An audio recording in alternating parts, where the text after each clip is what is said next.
with only 3 teams in Australia at the time, there was a lineup of talent behind every position. Obviously, there was some older players there that I looked up to. I tried not to think about injuries. I tried more to think positively about, keeping yourself fit, recovering well, looking after yourself diet-wise. I was extremely disciplined.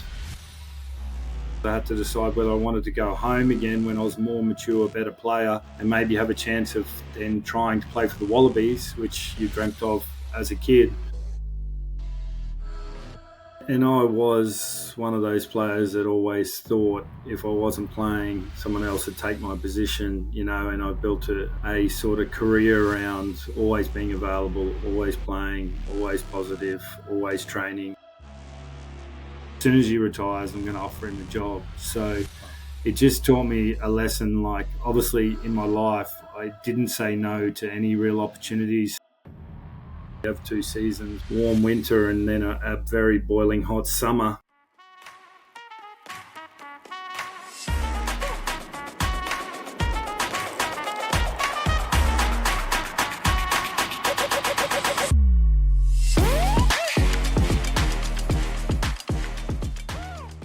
Andrew, thanks for joining me today. Welcome onto the podcast, Career Clarity with Athletes.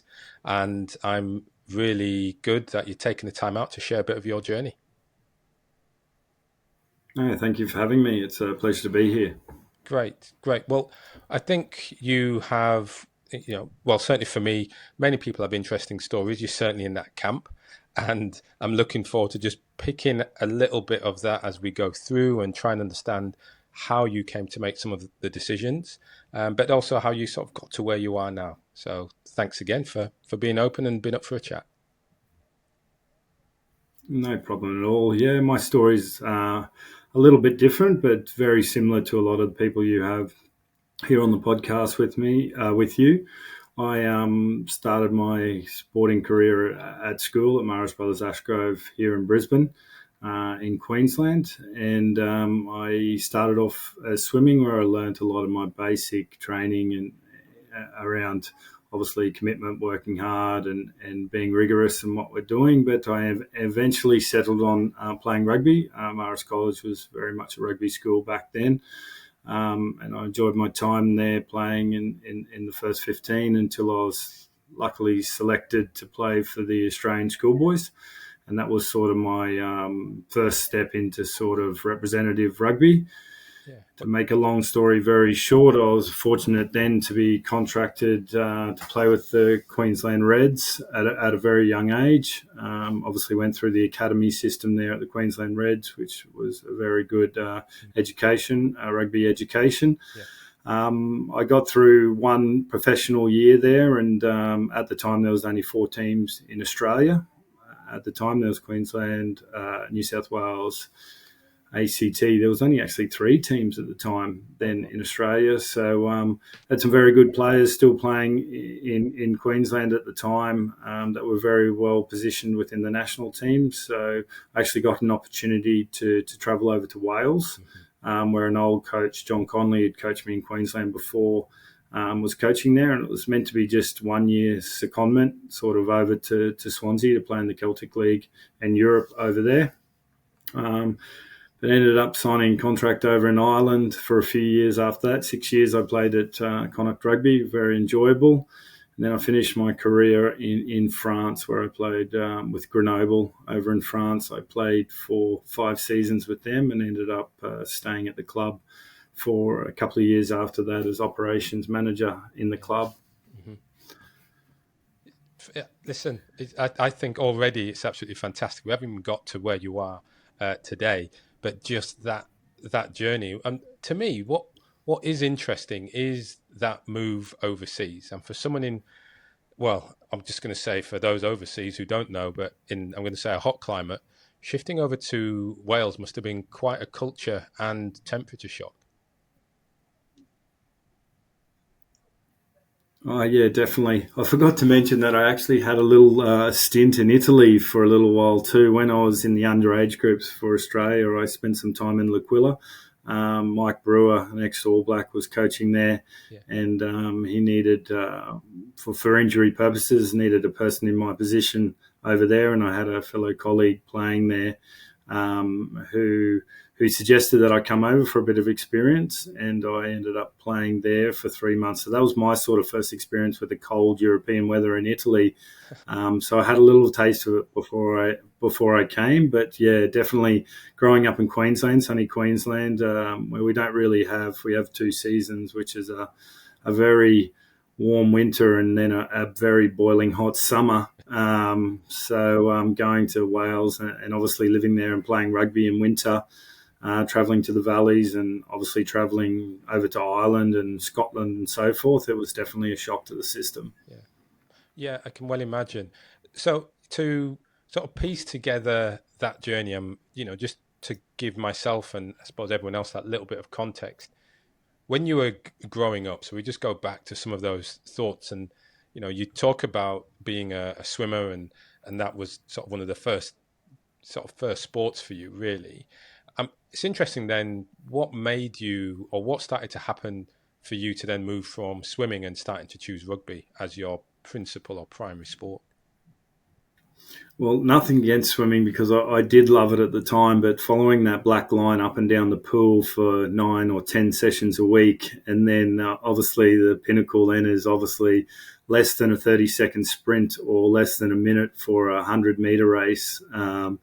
Is wasn't as enjoyable as obviously playing in front of a couple of thousand people in a school rugby match. So it was definitely not easy at training, but I always say, and I have a good friend who's a swimming coach as well, if you're a swimmer at a very young age, it's almost being in professional sport before being a professional Mm-hmm. because of the amount of training you have to do as a swimmer to be at elite level, especially here in Australia. Everyone knows about the swimming culture here in Australia and how proud we are of our swimmers and the swimming culture we have here. And you can see that obviously by the success we have at most Olympic and Commonwealth Games. It is truly is, and that's why I mentioned it earlier. It really set a foundation and a grounding for me in where you had to be training wise if you wanted to be successful in a sport, because there's not many other sports. I can think of gymnastics maybe at a young age where training can be so rigorous. Yeah, yeah.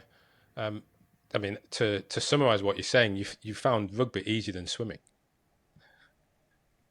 I did find rugby easier than swimming, yes, definitely, and a little bit more enjoyable. But obviously, you have the collisions in rugby, which you don't have in swimming. But Yeah. I seem to enjoy that too. So I don't know. Maybe you shouldn't judge me on that one. No, no, very true. But I guess but it is interesting what you already described as that pull to rugby was as much that crowd, that sort of different atmosphere, and it is something as I chat with again those different athletes who go in different sports. There's always something that sort of at least initially pulls them towards something. And for you, I'm guessing then it's that crowd and perhaps that team, activity that goes with it. Yeah, yeah, I was thinking that too. Yeah, definitely team sports an individual event. Yes, you do have relays, but they're sort of a second sport after sort of a second event after your initial individual events. Where obviously rugby and the beauty of rugby, and I'm a very good advocate, is it's for everyone. You can have a small little scrum half, you can have a tall skinny second rower like myself, you can have a larger built and solid front rower, or you can have a centre that's middle sized and thin, or a fullback or a Jonah Lomu on the wing. It's one of the only sports that's kept its diversity in size of people and types of people that play the game, where if you see rugby league these days or other sports, everyone's sort of mutating to be into the same sort of size of person, but in rugby there's sort of a place for everyone, which I really really love. Yeah, me too. I do. It's one of the things that is most enjoyable about the sport, and with me as having, my boys going through that sport, they're all three of them are different shapes, different build, but there's a place for them all within that squad, and it actually for me, interestingly, it gives a broader diversity of friends as well, because of that size and that makeup. So they all act or operate slightly differently. So again, just one of those side things. But I do quite like that about the sport too. Yeah, and before we get into it, and I know we will get into it, around what I'm currently doing now, and obviously you've done in the past, and it's sort of how teams work in business too, not in size and shape, physical, but around different personality types, different skill sets. Like the team's made up of all different people, and they've got those different skill sets, and you need every single one of them to be successful. So you couldn't fill a team in business with all the same people, or you wouldn't have any success through, marketing or logistics or support or whatever. You need those different personalities and types, and that's one thing in rugby that you learn very, very quickly is that those you need those different types of people to be able to be successful. Yeah. At what point did you start to realize you were good at rugby and there might be some sort of career path for you there? Yeah, I think it was definitely once I got selected for the Australian schoolboys. We actually played that year. It was back in 1997, and England actually came out to tour, and that was a very good English team as well, with the likes of Johnny Wilkinson that everyone would sort of know, even no matter what sport you're in. So it was a very good era in that England time as well, and the hype that came with that. And then you push through. Then used to have Australian under-19s and Australian under-21s, and I was very fortunate, stay injury free during that time, and play through those different grades before obviously being accepted into the Queensland Academy. It's called the Reds Rugby College at the time, and then got lucky enough to get my first professional contract at 22 years old. So just after I played Australian 21s, or 21 years old. So that sort of just kept rolling on, and that's when I thought, hey, there's a very good chance for me to make a career out of this. And it sort of started from that Australian schoolboys tour that England had down here. And during that time, going through schoolboys, going through those ranks as a player, what role did your sort of academic focus have? How strongly did you spend time looking at the books and think, okay, this is something that I needed to do? Yeah, I will admit I could have had a lot more focus then. Remember, rugby went professional in 1995. I finished school in 1997, so it was very much in the infancy of where it was trying to, mix that world of education and sport at the same time. Within rugby, other sports have been professional for a while, and um, there was support systems around at that time, but they're definitely not as strong as they were now. And obviously, all rugby coaches wanted you to be the best at rugby possible. There was career guidance and so forth. And part of my contract with the Reds College that you had to be enrolled in a course. And yes, I did do a diploma of sports and leisure management when I was there, because I'm not sure how it works in other sports, but if you weren't in education, then you weren't able to, execute your academy contract as well. So for those years I was there, I did that during that time. But obviously, I was hugely focused on becoming successful. I'd drunk all the Kool-Aid, as they say, and I was focused very heavily on that. I did have a lot of. I was always curious, always interested. I worked during that time, doing different jobs when I was a young professional at that time. But yeah, I just managed to obviously pass that diploma, and then I got my first professional contract at 21. Yeah, great. And you spoke about playing for Queensland Reds, super competitive period in Australia, especially given the number of, or the lack of teams in many respects. What gave you the idea to? I suppose what I'm trying to get to is that decision point, which is, okay, how successful can I be in Australia versus therefore stepping out of the game completely or moving overseas? What was going on for you at time Yeah. of life? Yeah, very, very good question. Obviously, with only three teams in Australia at the time, there was a lineup of talent behind every position. Obviously, there was some older players there that I looked up to. They'd spoken about their time. I actually had very supporting parents as well. I have an English father and a New Zealand mother. So they'd travelled when they were young as well. And I was fortunate enough to have their support all the time to take opportunities when they can, and they always encourage me to take opportunities, which is very, very important. Obviously, they're your first and last role models. In between everyone else is your parents, and yeah, the opportunity arose. Obviously, as I mentioned before, when John Conley was at Swansea, and yes, there was a backlog of players in Queensland, and the likes of John Eales and some very established players that were going to be around for quite a while, and some of the senior players had spoken to me and talked to me about possible opportunities of going overseas, where they hadn't had an opportunity to do that and spent a lot of time in and out of the team, not achieving what they wanted to achieve. So I was fortunate enough to have people that encouraged me to do that at that stage. And when I only played twice for the Reds in my first year, that opportunity rose. And at the start, it was around, okay, go away for a year, experience what it's like in European rugby, and then come back. And then obviously I had a meeting at the end of that first season back with the Queensland Reds, and nothing had changed. The situation was still the same. A lot of my friends of my own age hadn't played as much rugby as I'd been able to play in Europe. So the decision was sort of supported by older players that I had, plus my parents that encouraged me to travel. Right. Okay. So there was a lot of support for you to take that challenge and go overseas. I suppose at the start it was softened with give it a year and Yes. see how that plays out. To what extent did you contemplate, oh, sod it, I'll leave the game. Now it's not for me.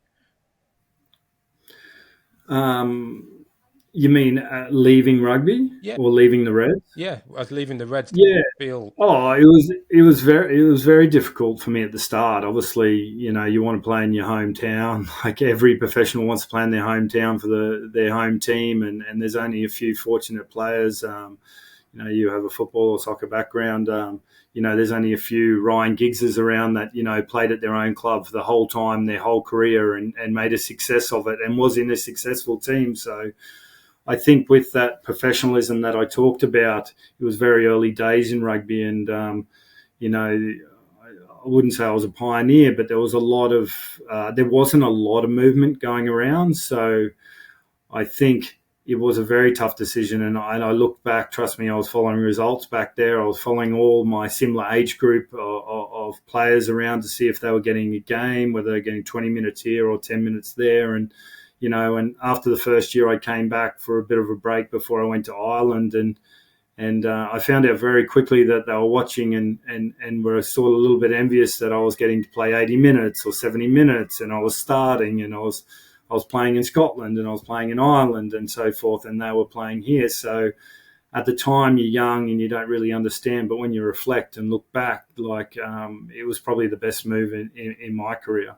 So yeah, what that brave step it kept you playing. And like you said, when yeah. as a player, we just want to play, actually. And it is Mm. that, difficult thing. Would you rather be on the bench to, into one team, or would you rather just be playing every week? And, typically, like, I kind of just want to play. That's what I enjoy Yeah. doing, you know? Exactly. I've never met anyone in my 15 years of professional sport that says, I love training, I don't like playing. Like, I've never heard that ever. Everyone's there to play, Hmm. and time on the pitch. And I definitely became a better player for it as well. That time, it's like driving a car. You don't really learn until you're behind the wheel. So, yeah, I was very fortunate to get that rugby under my belt really early, when maybe some people didn't have the same opportunity. Yeah. Yeah.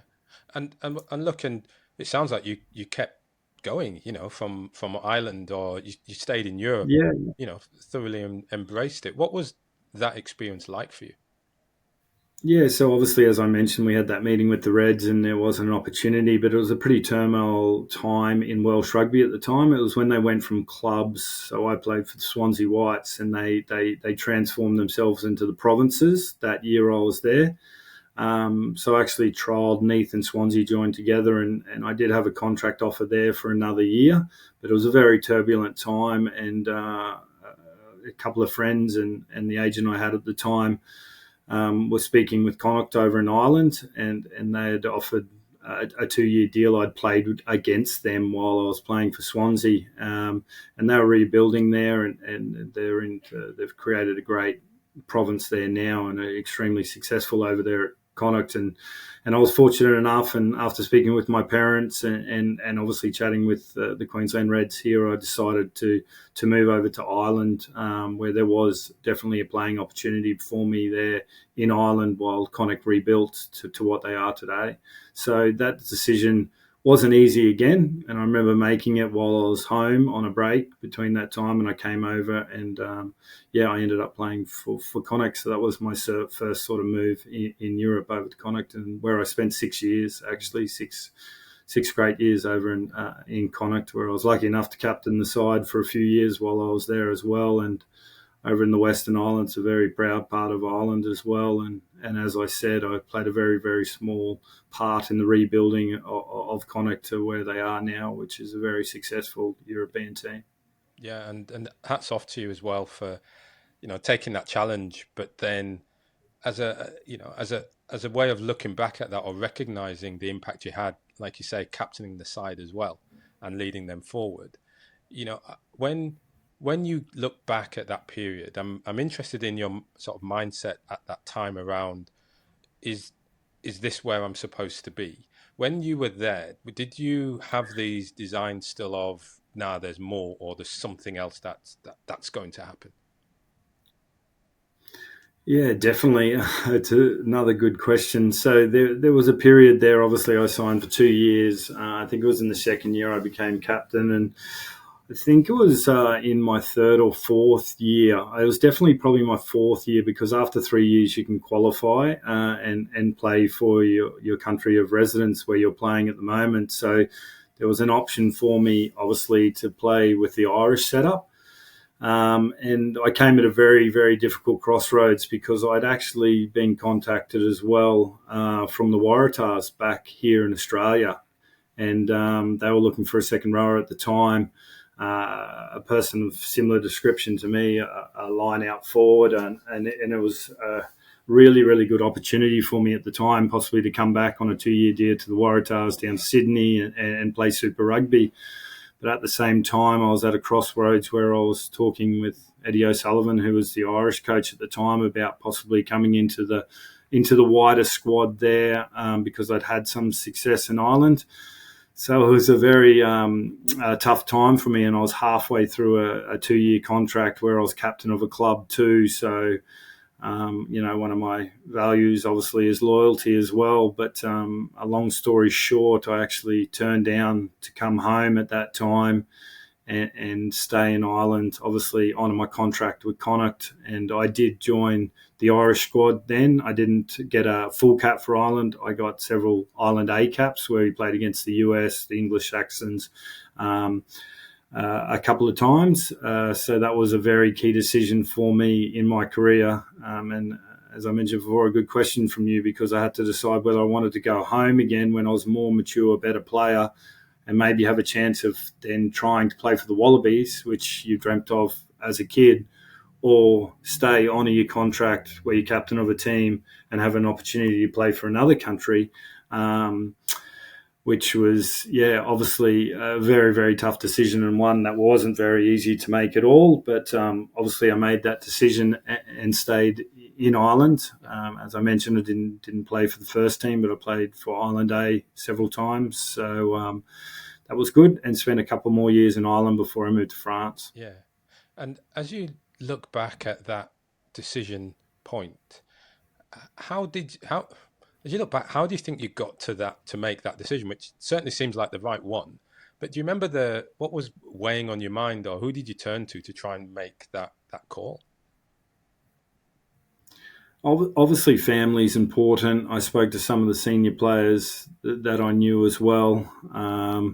Obviously, there was quite a bit of pressure from the club as well, where I was captain. I definitely, as I mentioned before, one of my definite traits is loyalty. I didn't want to abandon the team. We were building something there.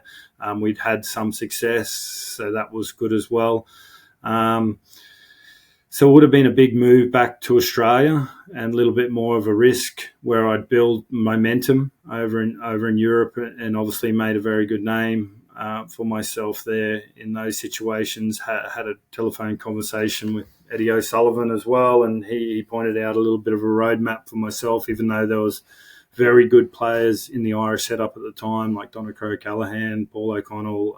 There was a lot of very good players in my position as well. So obviously I weighed up the pros and cons, and I ended up staying in Ireland.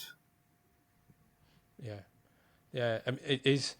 It's just one of those things. It's always hard, those offers, and you mentioned their momentum, and I think in sport it's a bit like form, but it keeps you moving, and well, actually, in terms of the gameplay itself, rugby momentum is really important. As you're sort of making those drives up the field, and I'm sure it's something we'll come back to later in this conversation, but it does seem like it's a bit of a theme for you as you go and you build that momentum and you go from strength to strength.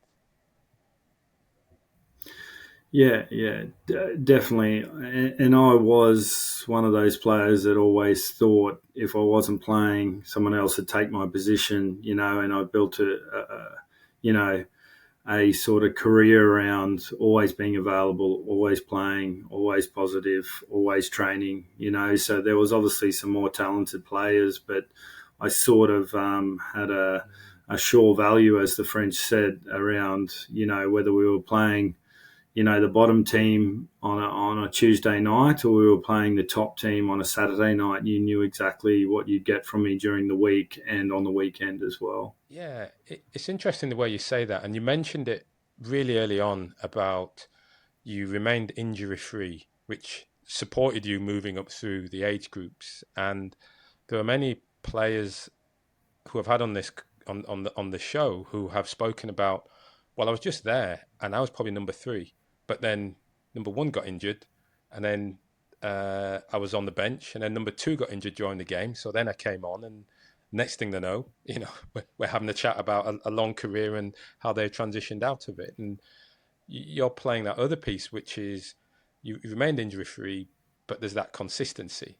and that ability to keep showing up. And as you're saying, taking the French, but it's that certainty and surety in how you're going to perform. Yeah. Well, people could depend on you.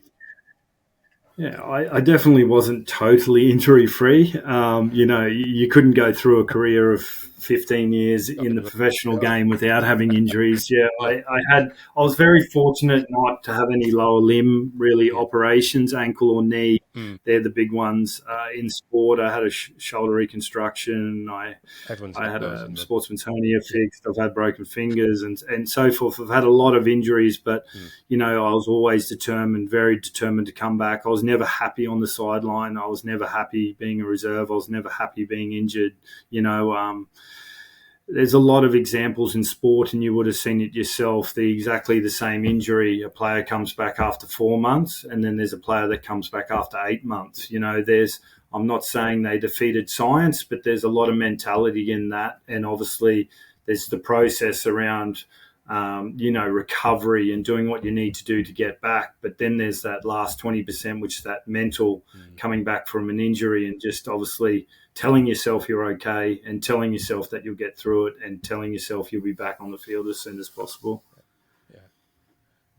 So I'm interested in your next geographical shift and some of the, I guess, the driving forces behind that. I would ask at this point, though, uh, during your time in Ireland, at any point, you know, to what extent did it come across you that, hey, this is a career that could end, and that next injury might be more severe? Yeah, to be honest, I tried not to think about injuries. I tried more to think positively about, keeping yourself fit, recovering well, looking after yourself diet wise. I was extremely disciplined. I didn't realize that at the time, but now, obviously, with reflection, I look back and everyone says, you're extremely disciplined as a player, not only around sport but around life as well. And I still find myself like that as well. I find it very hard to relax. I'm that sort of person. But while I was in Ireland, no. But definitely as I got to the age of like 29, that's when I left Ireland. I knew at the time, England and Ireland, when you get to around 30, you sort of time's up a little bit. Where I'd played in European Challenge Cup a few times. I'd played out in France. I had friends that had moved to France. And there was a lot more acceptance, which is in the modern game now around, well, age doesn't really matter. But back then I did feel conscious that I was coming towards that age group of 30 and there was a lot of younger players coming through and obviously wanted to experience more. And I'd liked playing over in France and I was a little bit sick of the rain and the cold in the UK. And yeah, I'd been speaking with some friends, and one of them was at Grenoble in France, and there was an uncanny connection as well that the coach who tried to sign me at the Waratahs was coaching up in Stade Francais, and he was coaching with a coach who then moved to Grenoble, Yeah. and he'd asked him if there was a player of this type, did you know that he could sign, and ended up, that's how it came about that I moved to Grenoble through, just having a solid reputation, and obviously being renowned for being able to get through seasons and work hard. Well, what's interesting there is you turned down the coach at Waratahs. And so I'm Yes. curious how you did that in a way where he was still comfortable to recommend you. Why didn't he hate your guts? Yeah, that's probably a good question. Ewan McKenzie was the coach at the time. He had a lot of success after that. He had some success with the Reds. They won the Super title. So, yourself, when you work with some coaches, we sat down, we spoke on the phone. I explained while I was staying, I was middle of a contract. I'd have to break a contract. And I think, if you're honest and upfront about why you made the decision and explain the decision, there's no real way that he could feel remorse against why I wasn't coming. I'm sure in professional sport, there's a line of people behind you as well. So that's what I've learned, obviously, in the real world. In certain positions, there's not a line up behind. But, in professional sport, in any professional sport, there's always someone willing to take your position. Yeah. So obviously that the way I conducted myself during that whole period of talking to the Waratahs and talking to Ewan at the time put me in good stead that he'd recommend me in the future Mm. to play in France when he was coaching in France at the time. Yeah. So you effectively, you were saying no, but you weren't burning bridges. You were effectively, you were maintaining a relationship and to kind of to your point, sticking true to some of those traits of that dedication and honesty as you went through those steps. Yeah, definitely. Like, I think obviously being honest with anything is super, super important as long as you're reasonable and you explain things. I think people can be people are a lot more accepting. If you show a bit of vulnerability and show why you're doing it, then it's fine. And I take that into business these days. And I learned a very good lesson from a coach I had when I was young as well about around selection. He always said you pick yourself, and I never ever forgot that. Like you'd go in to have a chat about not being picked, and they were saying, well, this is the reason you haven't been picked. You haven't done this, you haven't done this, you haven't done this. And then you're like, okay, well, who's that on to do that? And it's on you. So you do really pick yourself. Yeah. And in that conversation, he says, I'd always rather be totally honest and upfront with a player, even if they don't like it or not. And they might dislike you for a week or 2 weeks for that harsh feedback they've given. But in 6 months' time and with hindsight, at least you'd say, that coach was honest with me. He didn't lie to me. He didn't tell me anything that, that wasn't true, But if you look back on a coach that's told you lies and hasn't told you the truth at the time, then you're not going to trust. Obviously, you've broken that trust. So I've always taken that even into business now when I have hard business conversations. I'd rather just say the truth. The person's not always going to like it, but definitely I always, from my experience, after a certain amount of time and that emotion settled down, they're going to respect you for telling you the honesty of how you feel. It might not be the way they are, but they're going to respect that more than you telling them lies and them realizing, in a year's time or whatever, well, he actually wasn't even telling me the truth at the time, No. Yeah, I'm fully with you on that as well. That honesty, directness, learning how to tell it is certainly a skill, but it is something, Mm. in sport, we hear it frequently, or we go through it frequently when tactics change, you dropped for a game or something happens. And, as you say, bringing that into the business life is actually a skill in itself, but, people respect you for that. Um, when you moved into Grenoble, did you start with the end in mind? I know as you stayed on after your playing career, as you arrived in Grenoble, to what extent were you thinking, okay, there might be something else here? Um, Another good question. Yeah, I was definitely thinking of the end. I don't know if I was thinking of the end in actually what I wanted to do. I did think I wanted to be a coach. Obviously, being a captain and being a leader as well, had very good relationships with the coaches I had as well. And as the game became more professional, captains and vice captains and leadership teams became very much part of an extended arm of the coaching staff as well.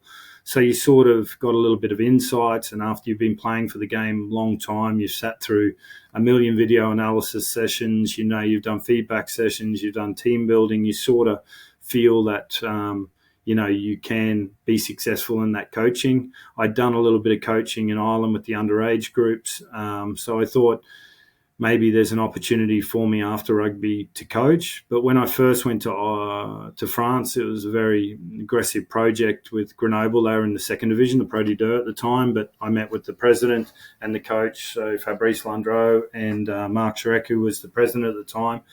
And they'd put out a very aggressive plan for us to, move up to the top 14 after the first year and then stabilise ourselves in the top 14. They actually sold a very good project. We're only 1 year late on that project. We lost the first year, unfortunately, to Bordeaux in a semi-final, but the following year we went up. And then we won the title of Pro D2, and then I ended up staying. I think it was in top 14 for 3 seasons after that before retiring. Mm. And so talk to me then about that retirement phase. At what point in the season or during that time did you realize this is going to be it? Yeah, I think it was a little bit before that. The second to last season, I actually got osteitis pubis. It's a fatigue injury around your hips where it's just from constantly going for 14 years, I expect. So that really held me back. It's not like a broken arm where, that you x-ray it, you put a cast on it. In about 6 to 8 weeks' time, you're good to play again, where it's really one of those injuries where you just got to manage it. It's like a chronic fatigue sort of injury with a destabilization of your hips and the ligaments within your hips. So that's when I really started to think, you've had a very good run. You've had, it's been 14 years or so as a professional rugby player, minor injuries along the way, but, managed to make a very good career out of it. And that's when I started coaching a little bit more with the Espoirs, which is the junior squad, but still playing. And I actually had a year to run on my contract, a +1 on my contract to go. After that, I came back from the osteitis pubis and played a season top 14. But then, obviously, I was captain in Grenoble as well. But then I sort of sat down and I'd had those injuries, and the younger players were definitely coming through then. I just couldn't hold them off anymore, Like I used to joke with my wife, she used to just wheel me into the changing room, wheel me out onto the field. But no, I managed to get through that season, but about halfway through it, I sort of sat down and said, "Listen, I'm going to retire now." And this season, and I sat down, and the club and the coach were very good, especially Fabrice Landreau, and we'd had discussions, and he said, "I'd like you to stay on in some capacity anyway at the club." So that made my decision a lot easier. Right. But this, when it comes a little bit interesting, and will lead into where I am now, is the president of the club at that time when I went to retire was a guy named Eric Pilou, and he was president of an international or a global engineering company. And he lived in California. He was a French guy from Grenoble, lovely man, and he'd obviously heard through the general manager of the club that I decided to retire, and he gave me a call and said, I heard you're going to retire. And he said, "Oh, and I've heard Fabrice, who's a coach, has offered you a role to stay in as team manager around the group and so forth until you figure out what you want to do." And he said, "Oh, I'd like to offer you a job too." And I was like, "Oh, okay, that's fantastic. But Eric, I don't know what I'm going to do for you. You know, you own a global engineering company." He goes, "Oh, don't worry, I'll sort that out." So he said, "I'm going to be home at Christmas and we'll sit down and have a coffee." And I said, "Oh, that's fantastic." Yeah. So, yeah, I sat down with him around Christmas time, and he said, "Listen, I'm acquiring a lot of businesses at the moment. They're all under different entities. You know, I want you to work with our HR department and do, you know, some presentations around differentiation in management and enabling teams and creating empowered environments, all these things." And I was like, whoa, I don't know anything about any of this stuff. The imposter syndrome just came straight over me straight away. And then so I sort of said, "Oh, let me think about it." And he said, "Don't worry, I've got really good people that will mentor you and look after you." And of course, that I felt very vulnerable, and the safe place was to be in the team, with the team and so forth. And I actually then went back, spoke to my wife and everyone, and I came back with a proposal of doing both. So I thought, well, if I've got the opportunity, I'd love to stay on with this group of players and be team manager and work with Fabrice, but also it'd be a fantastic opportunity for me to move into the corporate world as well. Oh, and I actually, a very good story about that, because I said to Eric when we were having that cup of coffee, I said, "Oh, well, why are you offering me this job?" Because obviously I was curious about it. And he said, "Oh, you remember that time about a year ago you came and spoke to my executive committee?" And I was like, "Oh, yeah, I think so. I remember that." And he goes, "No, you remember?" And I was like, "Oh, was that the one in Grenoble?" I was like, yeah. I go, "I remember that day. I didn't want to come at all." And he goes, "Yeah, I heard that story because Tom Bianchi and the media guy came into the changing room after training, and it was one of those cold, wet days, and we'd been belting lumps out of each other on the field, and I was 34 years old, and he came into the changing room and he said, 'Listen, I need someone to go upstairs and speak to Eric's executive committee. They just want to talk to one of the players.' And looking around the players, and, you know, all the players just wanted to get out and get home. And I was like, 'Right, I'll do it. Everyone else go, I'll go and do it.' So anyway, I had my shower, dragged my sore legs up those stairs, and I went and sat down and ended up spending like an hour and a half just talking. They were just asking me questions, and I was just talking to them about sport and life and why I thought teams were successful. And he said to me during that coffee, he goes, "That day you walked out," I said, "as soon as he retires, I'm going to offer him a job." So it just taught me a lesson. Like, obviously in my life, I didn't say no to any real opportunities, starting from when I traveled overseas and stuff. And I still do that right now. And whenever there's an opportunity, feel a bit vulnerable, I always say yes and just try and obviously do my best or take the opportunity. That's a wonderful story. And I think even just the way you tell it, it just encapsulates so much about, well, certainly you, but also those traits. The fact that you as an athlete can go up, sit down, uncomfortable as you were, but just talk, I guess, in a safe way about what you do and how you pick teams and how leaders work in teams and that kind of thing. And everything hit the notes that we need in the corporate world. Mm. and that's what pretty much my role was for the next 2 years. Obviously, I was very close to the team for 2 years. And every time I sort of had a break, or there was time where I could get away, I'd work with a fantastic lady called Frederique, who was in Valence, which wasn't far from Grenoble, where one of their companies was Cruise, and she was head of EMEA, head of HR, director of HR, and she really enabled me. She was fantastic. We'd take lunches together and we'd talk about things, and she'd say, she'd give me the right vocabulary. She'd say, yes, you know, that's enabling. That's an enabling environment. Like we just used that example before. That's empowering someone. Oh, that's a core value. That's an attitude. Oh, that's a behavior. And all these things that you do in sport, but you don't have the vocabulary for it. And like even things you realize, oh, you were extremely determined to do that, weren't you? And I was like, oh well, I just did it because I wanted to do it. Like, oh yeah, but you would have had so much commitment, and then all these words and stuff where I don't think sport does a really good job of it.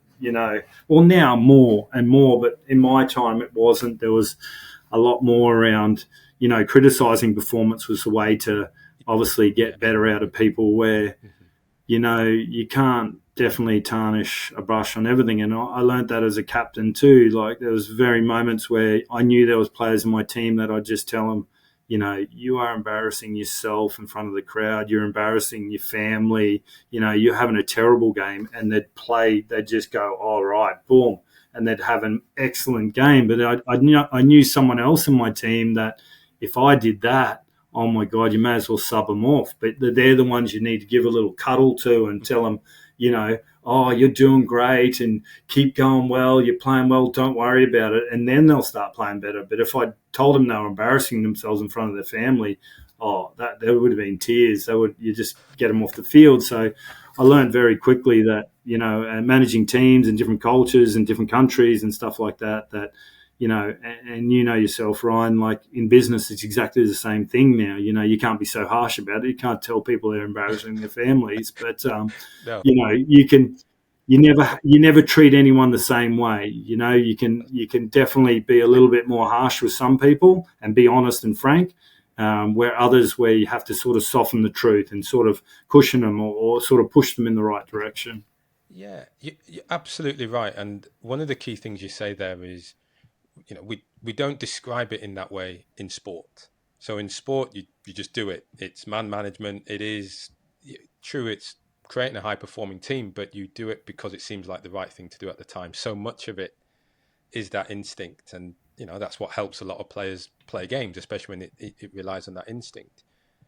But what you had there was, through those lunches and through those conversations, is someone who did that translation for you. So they gave you, like you say, that vocabulary to describe what you thought was normal as, oh, that's a determined behavior, or that's how you coach or counsel. And the fact that now you have those leadership styles, it was, well, no, I just had to do that because that's how we're going to win, or I need to speak to them differently. Yeah. Yeah, and I was very fortunate. He was a very smart guy. He put me through MBTI, which is like DISC or any of those other character profiling, and I learned a lot doing that course as well about different personalities, and it gave me a label and a framework in which all those things you're doing before, extrovert, introvert, all that sort of stuff, you could actually put it into some sort of structure where I wouldn't say it came naturally, but like if you wanted to win, you had to sort of learn how to win together. So that's where I was very fortunate to be able to do that job. And I went on to travel around. Very fortunate to travel, obviously to America, to Mexico, North Africa, where obviously all their manufacturing facilities were for their engineering products, and I got to meet with their senior management and do some courses and different presentations to all of them. And I talk about it now, but obviously the vulnerability at the time, and I spoke a little bit about it before, is you do think you're a fraud, you don't. And after the first one, I couldn't believe there was salespeople and executives of 20 years in the industry. They just want to hear about sport and how you achieved Mm. and how high performance and that's one thing when I came into the corporate world is sport's brutal. Like feedback. You've only got the weekend to fix it. You fix it the next day. Where in business, it's sort of how do I best describe it? It's you have to be a little softer and you can't be as brutal and it's not as dynamic. So I remember some of the first managers I had was, you just got to soften that. You have to be a little bit more patient. Where when you come from professional sport, there's no patience. There's no softer. You've got if you play on a Saturday, you recover Sunday. You've got maybe 3 training sessions to get it right, and then you're back on telly again, and you got to get it right, and you got to win and it's not just the group of 5 people in your office watching you. There's 20,000 in the stand, and there's I don't know how many on telly, and then if you play bad again, it's not like you can get in your car and drive home. You get a microphone stuck in your face, and then they remind you 20 times how bad you were 2 weeks ago and how worse you were that week, and then what were you going to do to fix it? And have you done anything? And you were like, well, I've been scrambling, and we've been scrambling all week to try and fix it. It just we hadn't been 3 sessions, we couldn't fix the problem. So I, yeah. yeah, I like the way you've described that interview. Of you guys are in a bad spell. Yep, I know you were bad 2 weeks ago. Yep, now you're even worse. Yep. Have you been trying to fix it? We have. Well, that's failed. So now what? It's like, thanks very much. Yeah. Sometimes when that mic's in front of you, you always think, oh, no, we planned to be really bad today. Listen, we honestly, we thought training, stuff it. We don't want to do it. We didn't want to win tonight. We may as well have just, flipped the coin. If they won on heads, we'll just give you the victory, So, no, there's obviously there's times where you want to say things, but obviously you don't. Yes, that's right. I do have to ask a question. What was the job? What job did you have with him at the start?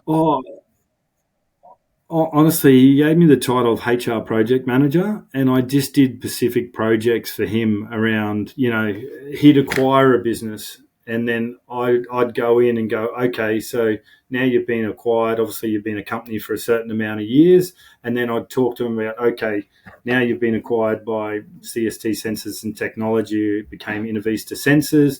These are the values. This is what the values mean. These are the attitudes we expect. These are the behaviors. I understand this is what you guys are being doing. This is how it aligns with what we're doing, and it wasn't about the business. Obviously, the acquisition happened because they had similar businesses. It was about lining, what happens with them and the major company that had just acquired them, how they could align themselves to work together, Yeah.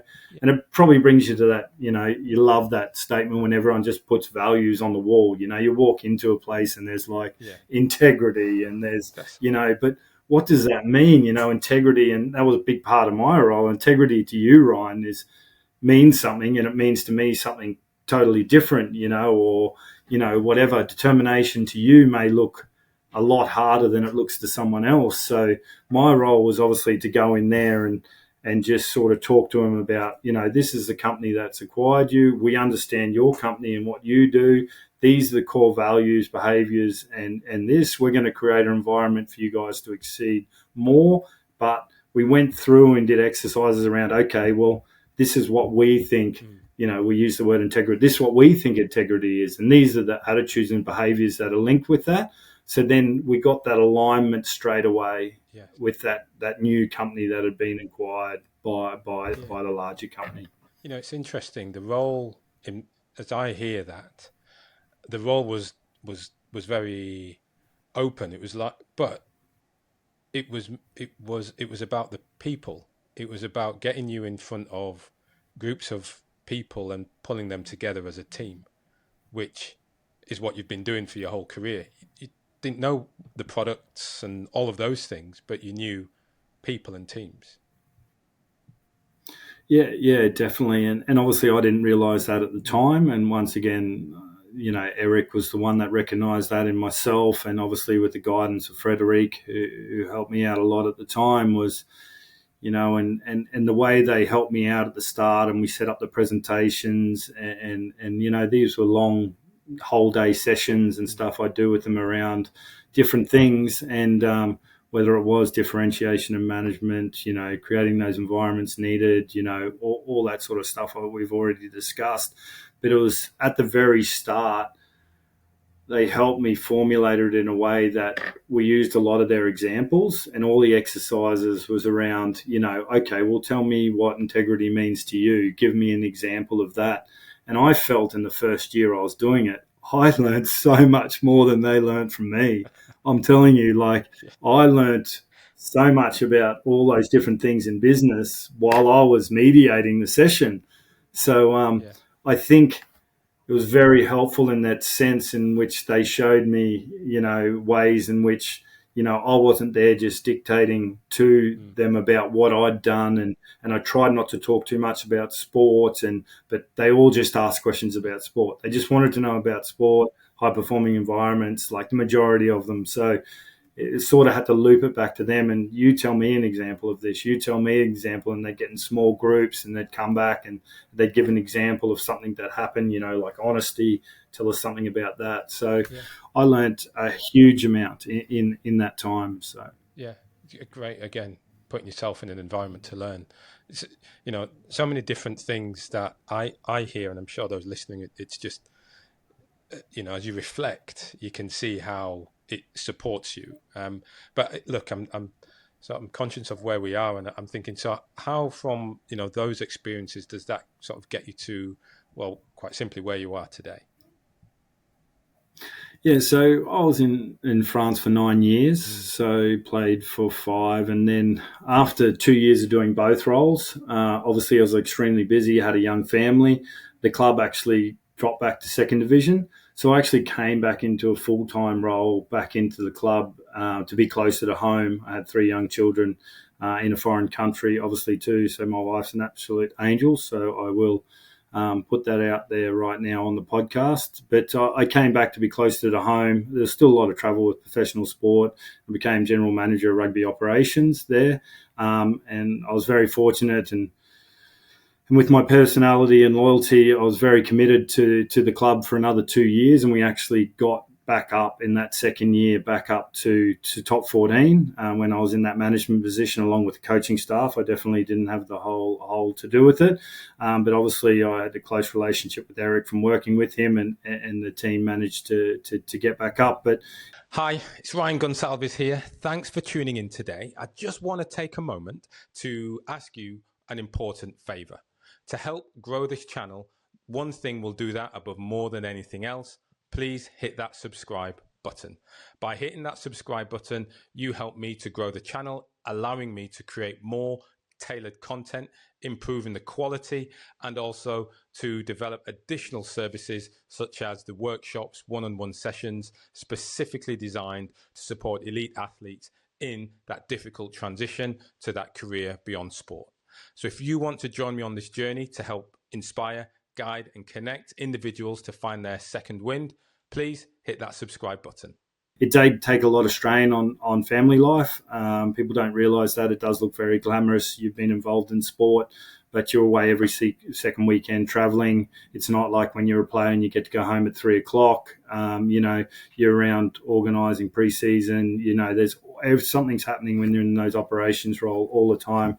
And with the young kids, and there was a bit of reality there where all the videos I sort of had on my phone and my kids talking to me on FaceTime or saying good morning and stuff like that. And I decided, and my wife was an absolute stalwart at home looking after the family and stuff, but it was time for me to become less selfish. It had always been about my career. My wife was a professional as well. She was a radiographer for years. She did the treatment of cancer, and she sort of gave that up when we had kids. So then I remember coming home one January. It was cold, and we were in France. And we had the young kids, and one had been sick and hospitalised, and we just decided that it's probably time right now that we all spend some more time together. And how do we best do that? And we were having that very successful season, and whether we went up or not in that final season, I would have still left the club anyway. But I was very fortunate enough to have that.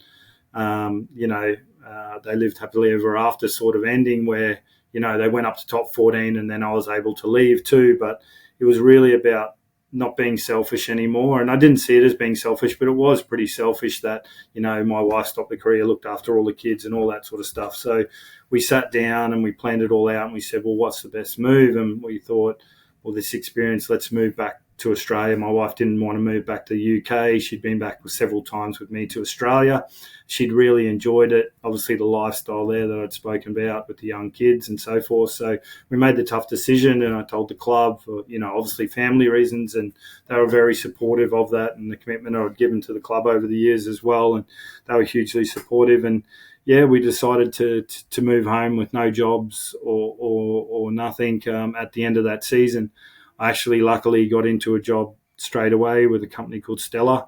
They did recruitment and HR stuff in Australia through my rugby connections, and my wife came back to Australia with our kids. I was in recruitment for a short time before I ended up where I am now at Building Point Australia. So now I'm the general manager of sales and marketing at Building Point Australia. We do construction technology. We're a provider of construction technology to the construction industry, the architectural engineering construction industry. So through my experience with Eric and working in a global engineering company and getting to know, obviously, about the lay of the land with engineering and construction and so forth, I was enabled and capable of this role. And when I met with Adam Bright, who's the owner of this company, he sat down with me, and obviously Building Point was one of the businesses within his umbrella of businesses, and it was more around sitting down with him. And once again, it had been successful to a certain extent, but he just felt if I could come in, obviously work on business development as well as like working on the team, getting them all obviously rowing in the same direction, making them all accountable, creating an environment there that could be successful, then it would work. And fortunately, for the last 4 years, it's been great. It's been really, really successful there, and I really enjoy it. Being part of a larger group of companies is great as well, because obviously you can lean on the other parts of the larger company. And what do you think, in your current role, what do you think, I suppose I'm flip it the other way, what do you think you had to let go of, from you as a professional athlete, what do you think you had to let go of to be successful in your current role?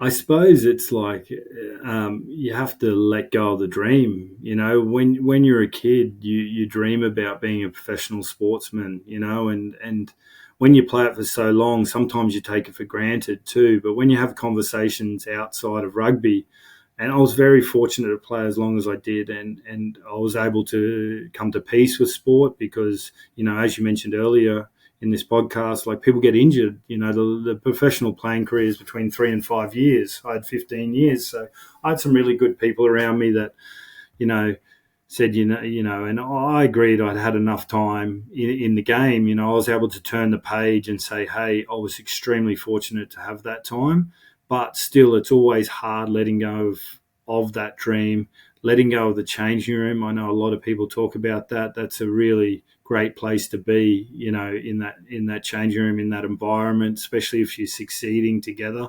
It's very, very hard. It's very, very, and sports people talk about it all the time. It's very, very hard to find that again, that collaboration, that camaraderie, that, to win successfully together, not only, through physical effort, but also obviously coordination and collaboration and all that sort of stuff as well. It's very hard. So I think, letting go of the dream, like I dreamt about being a professional player, and now, I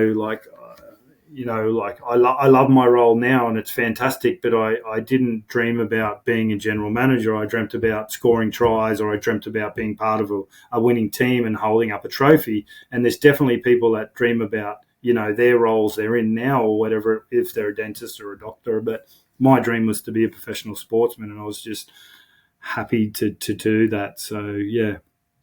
Yeah, it's true. It is an interesting thing. You're probably one of the first ones to describe it in that way, but it is about that letting go of the dream, and perhaps it's not something you feel you were born to do, that you're going to do now. That sort of putting it in that type of context. Yeah. Um, when Yeah, it's funny sometimes because I don't feel like I was born to play.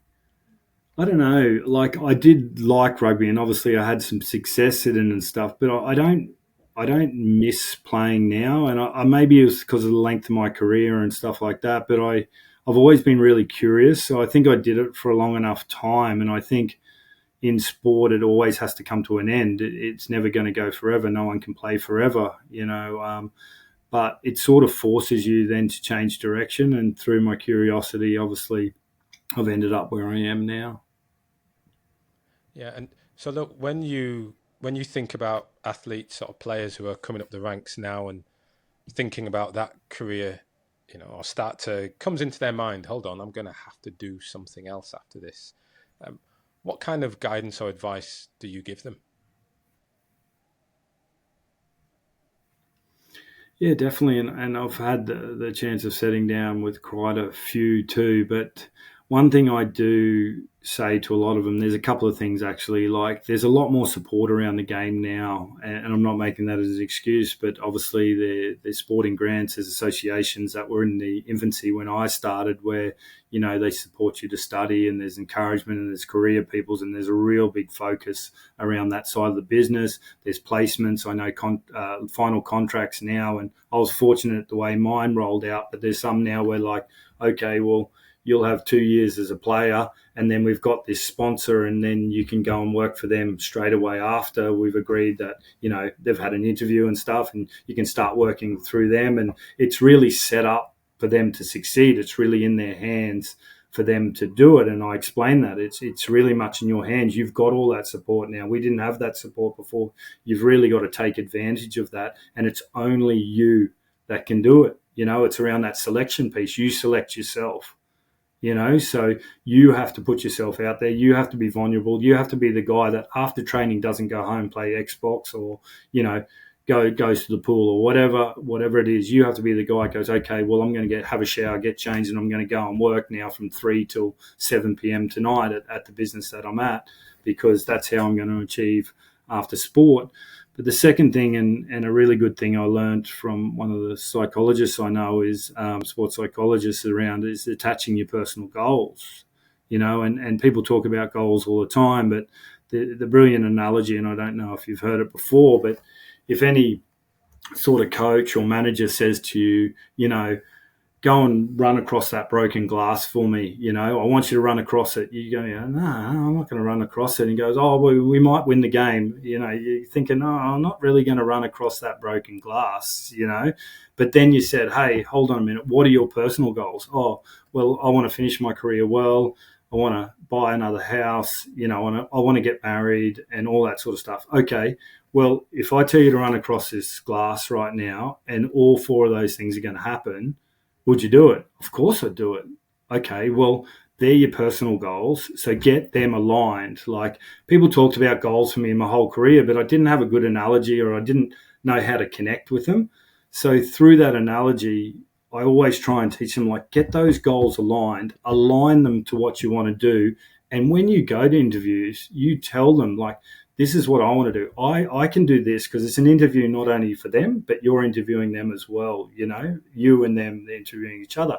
So you should go to them, listen, this is what I want to do over the next year. And I see your business as a vehicle for me to achieve this as well, and it doesn't have to be a house and a car and tangible things.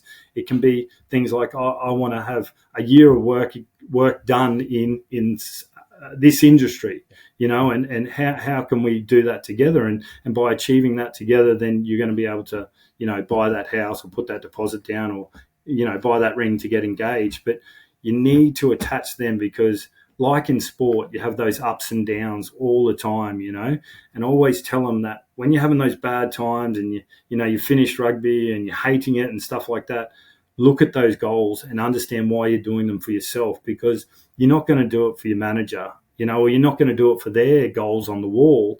You've got to connect those goals to it as well, so that you're going, right, okay, it's a bad day, but I know why I'm doing this. I'm doing this for A, B, C, and that's what gets you through it. And I still try and do that to this day. Is every time I achieve a goal, set another goal, and I ask my teams to do that too. And I'm honest with them. I say to my sales guys, listen, you're not going to walk across that glass for me. I want to know what you want to do to walk across that glass.